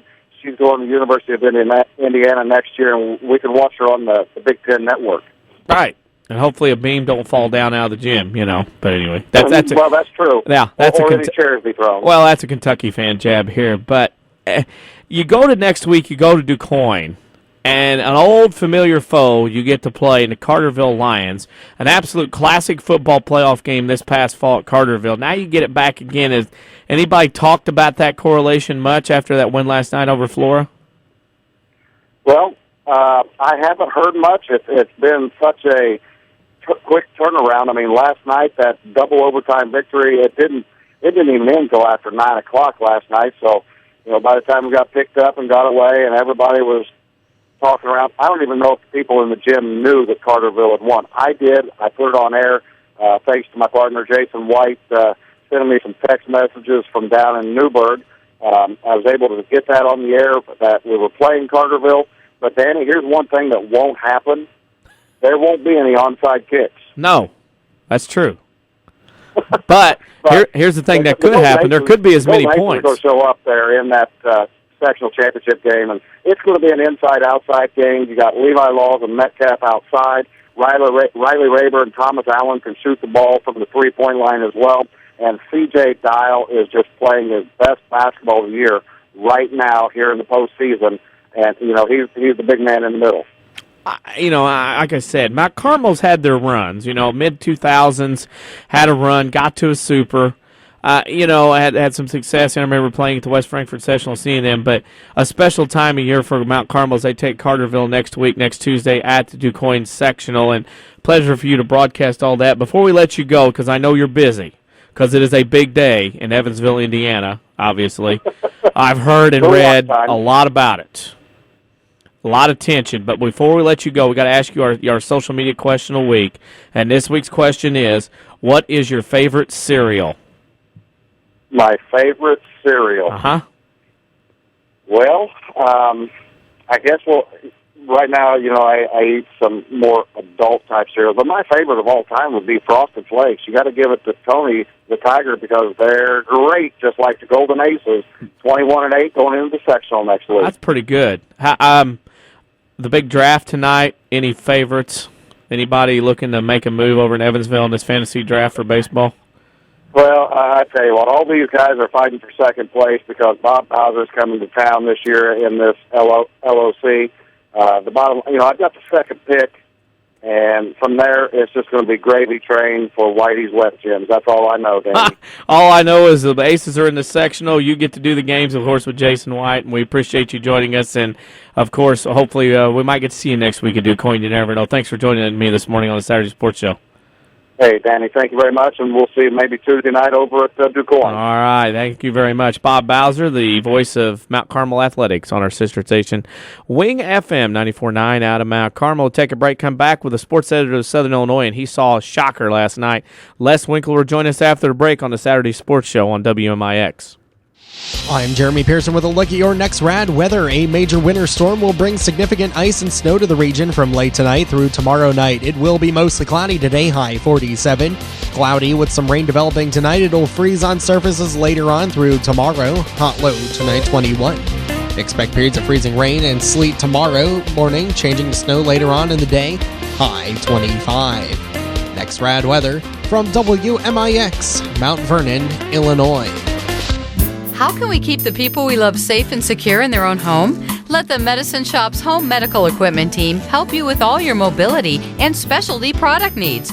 They provide mobility products like motorized scooters, wheelchairs, and home stair lifts. The Medicine Shop's expertly trained staff can also provide car and van lift installations, and they offer a full service repair facility for medical equipment, whether you purchased it from them or somewhere else. Here's pharmacist and pharmacy owner Eric Black. We service a 60-mile radius area, so a pretty wide area. We service orders from several area hospitals, and we have the staff in place that really sets us apart. We have 3 respiratory therapists and 2 seating specialists to help with seating on wheelchair and power chair needs. And we just feel that we have the staff and the warehousing and the facilities in place to really set us apart from any of our competitors in the area. The Medicine Shop Pharmacy, 2339 Broadway in Mount Vernon. More Americans are on the move today than ever before. One of the most popular modes of transportation is the motorcycle. Motorcycles take us to our jobs, school, to the beach, and all around the country. If you're a bike rider, your Pekin Insurance Agency, Page Insurance on Crownview in Mount Vernon, wants to make sure you have the best insurance protection while you're riding. Ask about the money-saving auto cycle discount and the experienced driver discount, too. Call Page Insurance at 242-7000 today about motorcycle insurance from Pekin Insurance.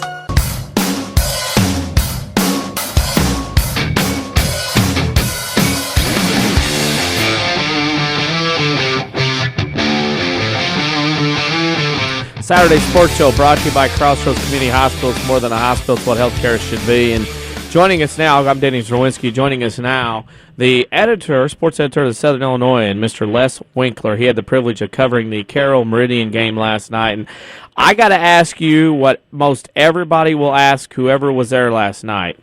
What happened to Meridian? Turnovers. 9 turnovers in the fourth quarter. They went into the fourth quarter tied, and Meridian just kept turning the ball over, dribbling into traffic, bad passes. They got trapped near half court a couple times, made some sloppy passes, and Carroll capitalized just enough times to eke one out. Well, here it is again. It's that time of year, 7 years in a row since 4 class. Jeff Mandrell Meridian is always thrown out as the favorite, proverbial favorite, one of the favorites to get to the Super and get to Peoria. And they end up short. They win 20. They're 25-4. They end their season 5 regional titles in a row. That string is snapped. Is this program snake bit, or what's going on here? Yeah, last night was a big upset. In other years, they've gotten beat by some pretty good teams. It wasn't a good fourth quarter performance. I've seen a couple of their games where they've gotten knocked out, and last night was just tough. They really did a good job of sharing the ball early in the game, and the fourth quarter, it just seemed like maybe they hit the panic button a little bit, and people started doing a little bit too much one-on-one stuff and just kind of forgot because they just had some brilliant passing plays early in the game, but the fourth quarter, none of that was there. A guy that I read your article already this morning, and I love the fact that Brian Brantner brings up a guy, Ron Shoemate. I mean, I remember his SEMO Indian teams. I'm old enough to remember how cool it was to see SEMO basketball on TV at Houck Fieldhouse and Ron Shoemate wearing the red blazer a lot during those games. This for me made the whole team for Brian Brantner. A guy at Carroll, independent. They're playing everybody they can wherever they go. They scratched together a regional championship last night. This kind of comes out of the blue, even though Carroll, where the colors are blue and white, kind of comes out of blue for them, doesn't it? Yeah, but they played really well last night. Down the stretch they had a little bit more poise, although they missed nearly every free throw. They tried to give it back a couple times, but they made some really nice defensive plays. And I'll tell you what, the Jarvis Woodson, the point guard, when Meridian tried to play man-to-man, they just had no answer for Woodson. They just simply couldn't stop him. He was able to penetrate, and if not, dump off for some easy baskets. When they went to the zone, Raekwon Nelson was just ridiculous. 5 for 5 from 3-point range. There were a couple times where his heels were on the sideline too. It wasn't like he was just cozying up the line. He hit some long distance shots. Of course, again, we end on Carroll will advance to the NCOE section to play Crab Orchard, who, I guess in terms upset Gallatin County, because Gallatin County is kind of a favorite. They got to the Super last year. And, here's Carroll. They knock off Meridian. Everybody at the gym I was at Christopher last night was running around, oh, my goodness, oh, my gosh, oh, my this, And Meridian's out. Carroll plays Crab Orchard, who I've seen at times. Crab Orchard's had a very good year, but rolling through the GEC. I mean, this is an interesting matchup again as Crab gets to another sectional at North City. Yeah, and you know what? And last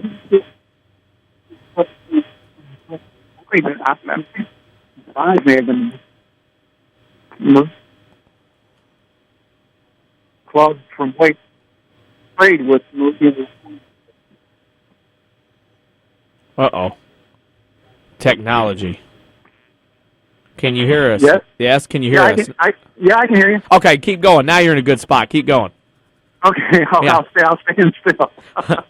No, I just said that, you know, Cairo played with Meridian the entire night. It wasn't like Meridian, you know, put a lot of separation between the two teams. Cairo stayed right with a very good Meridian team. And on the other side of the bracket in COE is Goreville and Sesser-Valier for the fourth time. Goreville beats ZR at home. Sesser beats Woodlawn at Christopher last night very handily. Sesser shot lights out again twice this week against Christopher and Woodlawn. You know, old hats, old forms, Woodlawn and Sesser and Goreville. To me, I don't know if there's really a favorite down there now without Meridian. I think it's a wide open affair at NCOE. Yeah, I couldn't argue with that, and you know how much I love to argue. It was that looks like you know, anybody's. That's a crapshoot. I'm looking forward to the Goreville Sesser game too. There's some people on both those teams I really enjoy watching play basketball. On the other side of the bracket, of course, it's all number one seeds. Mount Carmel, Carterville, Nashville, Harrisburg. It's almost like a battle of the Titans over there. 3 of the 4 teams from the river to river, and Mount Carmel, who's kind of an up-and-coming basketball team over the last 5-10 years. I mean, that's kind of a who's who of basketball as far as Southern Illinois goes in that DuQuoin sectional. Yeah, but there's none of those teams that you would consider dominant or favorites either, is there? I mean, it's been that kind of year in Southern Illinois where on a given night, you just really don't know who to expect to come out on top. So there's, like last year, everybody was watching Harrisburg, and they're certainly not a team like that this year. Yeah, and like you've covered a ton of games. I've watched a ton of games, done a ton of games this year. I kind of come into the impression, whether it's at Red Hill, North City, DuQuoin, or Vandalia this week, you really don't have a clear-cut favorite, and I think that's the state of basketball in Southern Illinois. There's really not that team or teams that just stands out and says, we're the dominant dog, we're not going to get beat. Yeah, there's some good teams found, but there isn't what I consider a great team. Anybody that you would just look at and say, boy, somebody's going to have to play really, really well to beat them. So, yeah, I wouldn't want to be the handicapper, try to pick who's going to emerge from A and AA and go to state. Well, I've already talked with a coworker of yours, Scott Meese. We had a little jest the other night on texting about picking, and I just told him last night and this morning, I said, my whole 4 to get to the arena is blown up. I mean, I have nothing left. This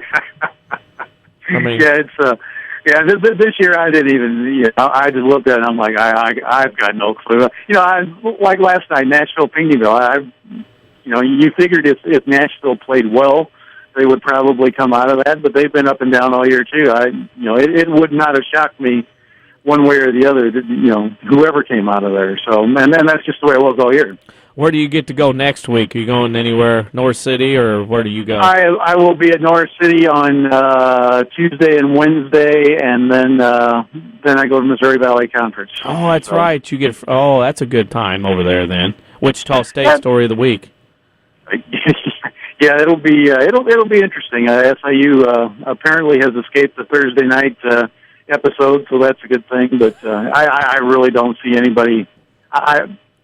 It would just be remarkable if anybody other than Wichita came out of there. Well, it would be remarkable on the streak that they are on, and then probably, as you said, take it into the NCAA tournament, then undefeated record. Before we let you go, we know you got a busy day. SIU's at home today, home finale. We got to ask you our WMIX Sports social media question of the week, and this week's a real easy one. What is your favorite cereal?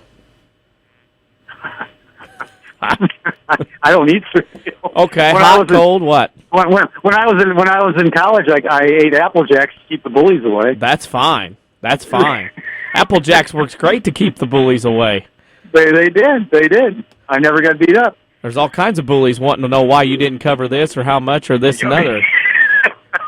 We find that too doing radio. You find it doing newspaper, I know. Oh, never. Nobody ever complains. No, never, ever. We don't complain. We're always happy to have you on. Les, thanks for joining us this morning. You got to cover Dandy last night. We'll see you down the road either next week or the week after. Who knows? But we'll for sure have you on again in the future. All right, maybe I got to search the house, see if I can find some Apple Jacks now. There you go. Keep it away before you head out. Hey, thanks for joining us, Les. See you, Danny. All right, thank you. That's Les Winkler, the sports editor of Southern Illinoisan. He joins us today. Had a great game last night. Meridian again. Can't figure it out. Talk about it later in the show, but boy, there's a lot of people that lost a lot of dollars over the last few years thinking Meridian was going to end up Peoria, and they just can't get it done. We'll take a break, come back. We're going to talk with the voice of Harrisburg Athletics on WEBQ, Jeffrey Drake. You're listening to the Saturday Sports Show on WMIX. This is your local State Farm agent, Tony Wilt. I want to thank Mount Vernon and the surrounding area for continuing to support us over the past 5 years. If you have never sat down with someone to go over your insurance program, let me invite you into our office. Let us show you what working with the industry leader, represented by a local agent, can do for you. I'm located just off 42nd Street. You can reach our office 24 hours a day at 242-1421 or on the web at tonywilt.com. Thanks again, and go Rams. The F-Series truck remains America's best-selling truck for the 37th straight year and the country's best-selling vehicle for 32 consecutive years. Hi, Roy Schmidt Ford Lincoln dealer at Ford Square, Mount Vernon. Ford dealers sold 763,402 F-Series trucks last year. We had a great F-Series year at Ford Square, but we want to make 2014 even better.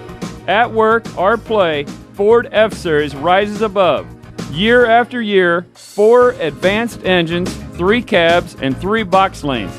No wonder F-Series is number one.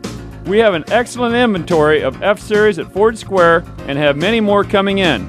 If you're looking for a full-size truck, come see one of our sales associates at Ford Square, 1501 Broadway in Mount Vernon, Illinois, where the best never rest. You can also find all of our inventory, new or pre-owned, at fordsquare.com. High school basketball is heating up as February fever turns into March Madness. Hi, this is Ramona Flanagan, Vice President from Community First Bank, the official voice of high school sports on WMIX. We're excited about the postseason games involving the Rams, Lady Rams, and our showcase teams over the coming weeks. Find a full schedule and high-quality streaming at WMIXsports.com or keep your dial locked on WMIX. High school hoops from WMIX Sports, presented by Community First Bank of the Heartland. Welcome back to Personal Banking.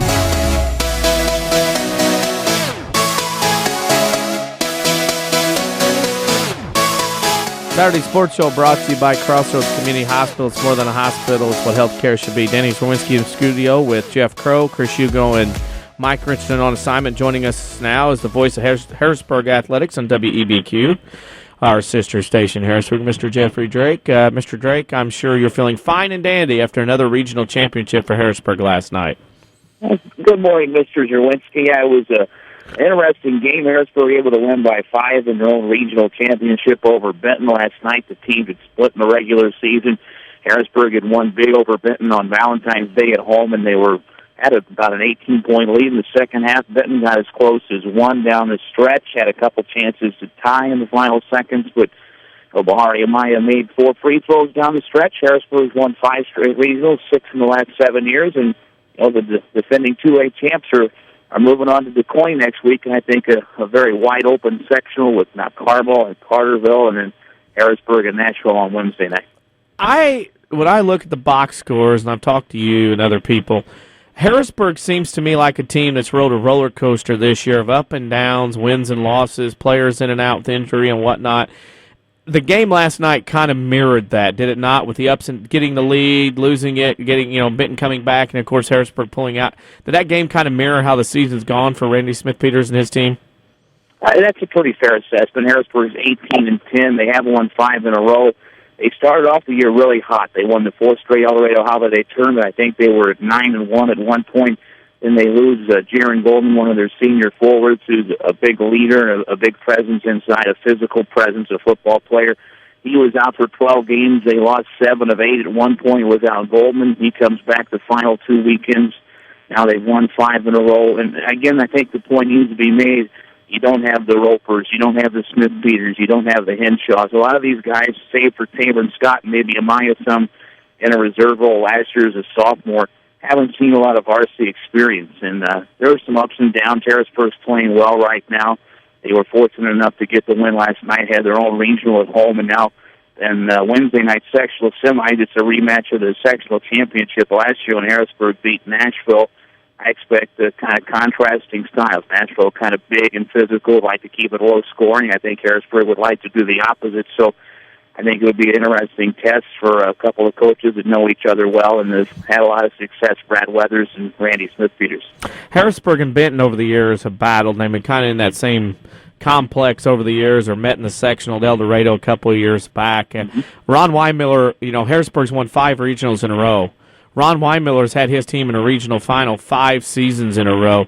That says a lot about the River to River, Ohio, when you have those two teams having that much postseason success between them.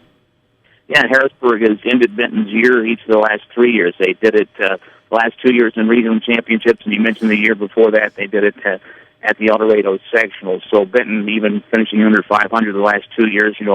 Ron has got his team playing well, especially late in the season. Man, I'm telling you what, I'm going to buy stock in the Rangers because they've been starting 3 sophomores that are freshmen, and one of their top players off the bench is a freshman.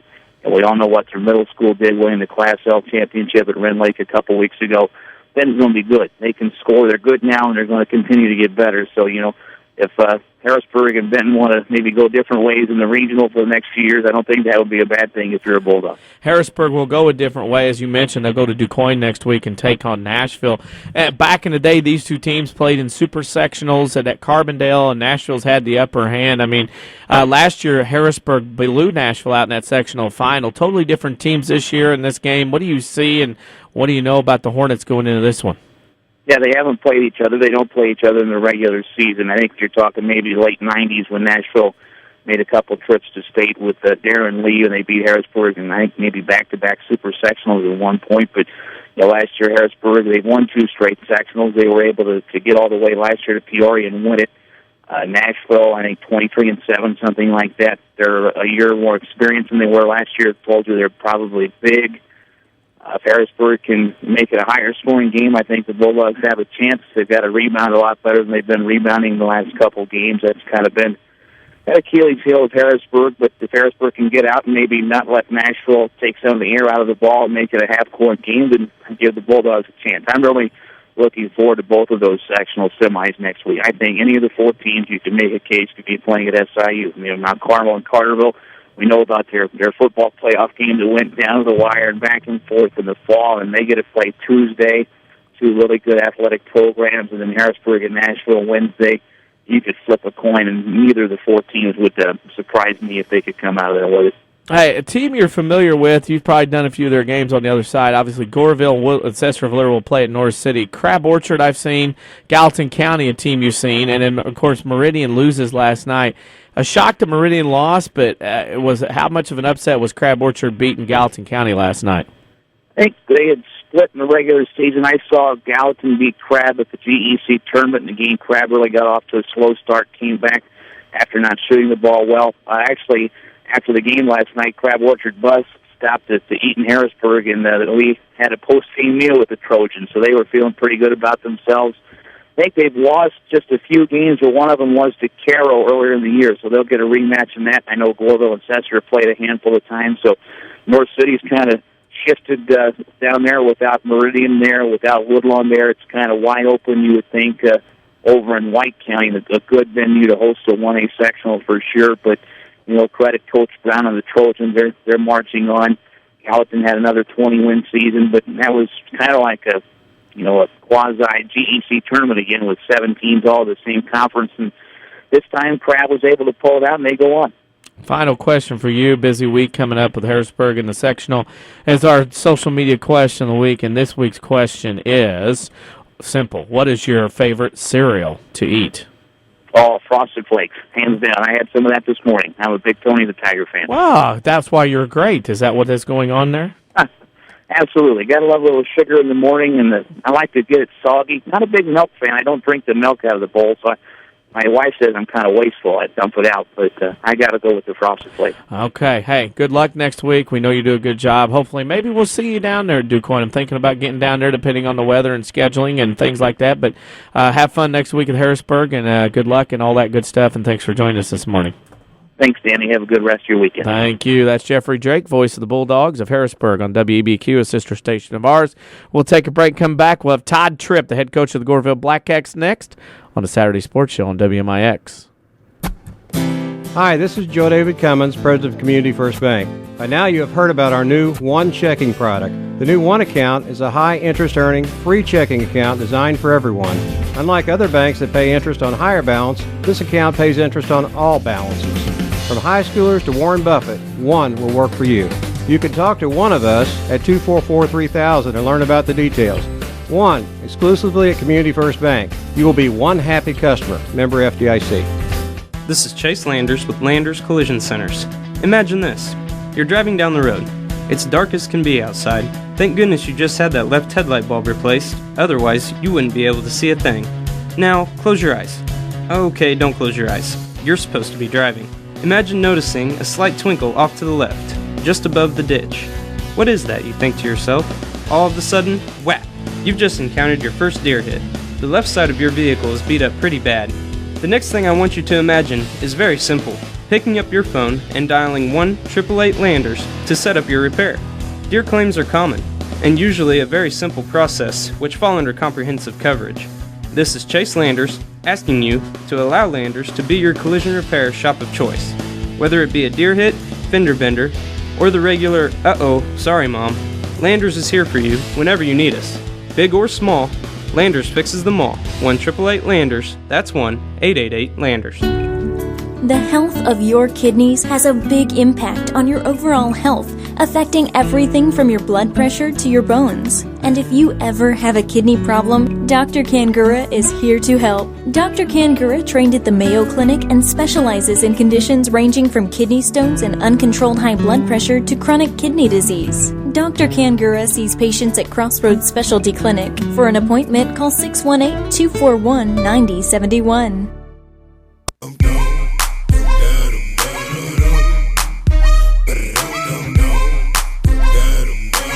Saturday Sports Show on WMIX is brought to you by Crossroads Community Hospitals. More than the hospitals, what healthcare should be. And last night, another win, another regional championship goes to Goreville. And their head coach, Todd Tripp, joins us now. And, Coach, do you get a real kick out of delaying that baseball season at Goreville every year like this? Is it that much fun? Yes, it is. I wish it happened a little bit more often, but yes, it feels good to delay them a little bit. Hey, your team last night's got to go through a little Black Diamond tournament. You beat Ziegler last night. You've played them already a couple times this year.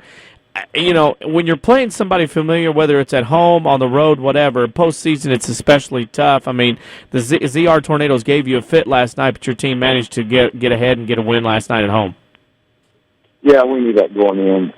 Playing them twice, we know how well they could shoot the ball, and they're a really scrappy bunch, and they play extremely hard every time I've watched them play. And you know, and actually they kind of struggled shooting the ball a little bit the first two games in the regional, which is kind of scary facing them because you kind of know they're due, and you know how well the Shemp kid can shoot it. But they had about 4 or 5 guys that can shoot the three, and you know we did our best job to defend that, and we thought they would have trouble guarding us, and they did, and we took advantage of that. Kiefer Cathmans goes under a 1,000-point career mark in the third quarter. Zeke Snell, those two have been kind of the foundation of your program last 2 or 3 years. What do those two kids mean to your program? You know, they're so athletic, you know, and they're so strong. They do so many things well, and they're opposite type players, though. You know, Kiefer Cathmans is a kid who has around 40 charges on the year. You know, and that says a lot in itself right there. But he plays extremely hard all the time. He does so many little things for us. Zeke Snell has got to be one of the most athletic kids in Southern Illinois, and he does so many things well. And what he can do, the good baseline jumper he's got. You know, he can go up and get rebounds off the rim. He can dump balls back, getting rebounds. I mean, so they both do so many things well for us, and they've been playing well together. And you get a big win last night at home. I saw the highlights on Sports Extra. Saw you cutting down the nets and another picture later on. Goreville wins. You get to move on to the NCOE sectional, and you get to play Sesser-Valier. This is the fourth time this year this has went on? Fourth time, yes. They beat them first time at the holiday tournament. They beat us 2 regular season games, and you know what? It should be a battle. They're playing extremely well. I know they're shooting the ball well.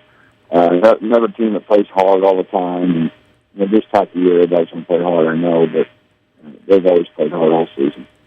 Speaking of that, going into that game, we were talking earlier. Mount Vernon's got Marion for the 4th time next week in a regional. Nashville, Pinckneyville played for the 3rd time last night. And Woodlawn-Sesser twice last night. UNZR 3 times. I'll ask you, like I asked those other coaches involved, is it a matter at this time of year more execution rather than just kind of sneaking some new things in the playbook because everybody knows everybody so well? Yeah, I think so.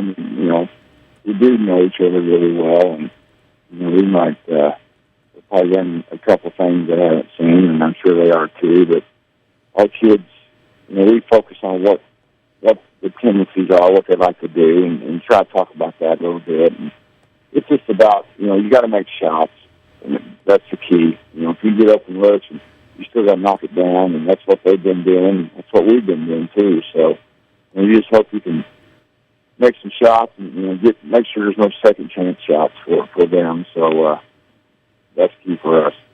Key for you guys, of course. And I think of Goreville. I think the girls have been to 4 straight super sectionals. The baseball team's been to state. Your team's won regionals, played well in sectionals. How is it at Goreville right now?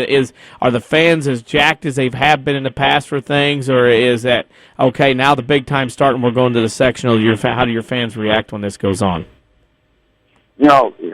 Talking about hosting, we've hosted 3 times now since I've been at Goreville, and that was our first regional championship at home, and that felt really good. But our crowd last night was tremendous. The place was packed, and a lot of black and gold in the stands, and Winkler brought a great crowd too. But our crowd's into it for sure. We support those girls, and of course, what the bad thing is, regionals going on at the same time, but. Our crowd's always excited, for the big game, and this is definitely a bigger game than the last one, so they'll be there in full force. Full force they will be at NCOE, and of course your team plays Sesser-Valier Tuesday. Crab Orchard and Caro on the other side. Were you as shocked as everybody else at a couple of those outcomes last night on the other side? Oh yeah, for sure. We're celebrating the championship last night, and my brother came up to me and said, Meridian just got knocked off. And I thought, man, that opens the door for everybody. So I think everybody's looking forward to the next game for sure, but you got the heavy favorite out. It's anybody's game for sure. That's for sure. I was happy. Of course, Sean texted me last night. He was the man on the mission last night. Let me know about your game and, of course, about that Meridian game. Before we let you go, we know it's been a busy morning of media commitments and getting ready for the next game. We want to ask you our final question. That's our WMIX Sports Social Media question of the week, and this week's question is, what is your favorite cereal to eat? We've got about 50 different kind of boxes up there, but probably whatever my daughter's eating at the time. But I'd say Fruit Loops are the best. Fruit Loops? I've never guessed that. Oh yeah.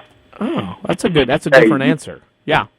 You don't know me as well as you thought you did. Well, you're such a great guy that Fruit Loops are not a bad choice. We've had Apple Jacks, Frosted Flakes. Your opponent on Tuesday, Shane Garner, said Wheat Chex with a little sugar on top. So, we've had a broad variety of choices this morning, and Fruit Loops is the number one. I've learned something new about you today. I can say that. Fruit Loops is probably the worst thing for you, so that's probably why I like it so much. That's all right. They go well for you. Hey, we wish you the best of luck next week in your sectional game, and best of luck the rest of the season. Thanks for joining us this morning. Thanks, Dave. Appreciate it. Thank you. That's Todd Tripp, the head coach of the Goreville Blackcats. They have Sesser-Valier on Tuesday night at 7 o'clock at the NCOE sectional. A lot of crazy games over the years at the NCOE. Saw Weber Township beat West Frankfort in the sectional final one year. Saw Meridian beat Trico one year in a sectional final. It was a great game. So NCOE has been a good place. Sesser-Valier has some history at NCOE. They actually returned there, were there in 01. They lost to Fairfield late by a few points when the Mules went on to that sectional final against Harrisburg that year. So the Red Devils, at that point under Rick Metcalf, won that regional at Sesser, beating Nashville, then lost to Fairfield by a few points in NCOE. So there have been some games. There have been some very good teams over there at NCOE over the years, and that is a great gymnasium, one of my favorites, with the style, with the bowl. You know, it's a bowl gym, bowl setting all the way around. One runway enters into the gym for the players, kind of like gladiators into the arena. I'm sorry, I don't care. These new gyms are fine and dandy and multi-purposed, but you give me a North City, Heron, Pinckneyville, El Dorado bowl-style gymnasium with one entrance into the building for players.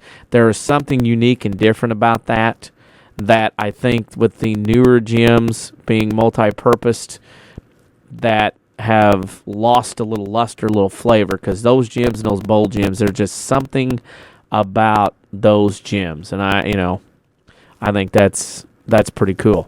We thank all of our guests this morning for joining us. We had a great guest list. Of course, 6 different regionals represented via coaches and or media.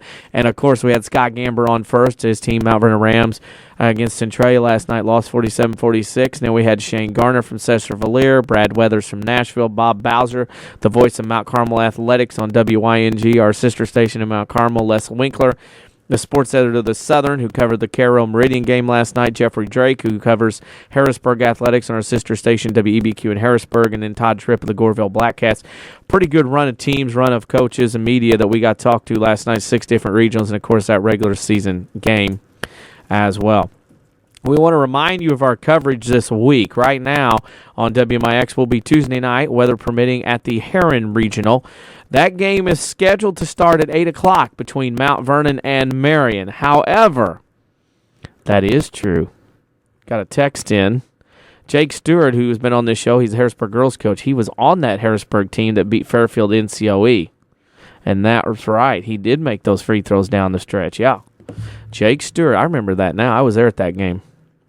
Right around the time I bought my first cell phone. That was 13 years ago. Go figure. Anyway, coverage for the game for the Rams and Marion on Tuesday night will be on WMIX 94.1 FM. You can watch it live at WMIXsports.com.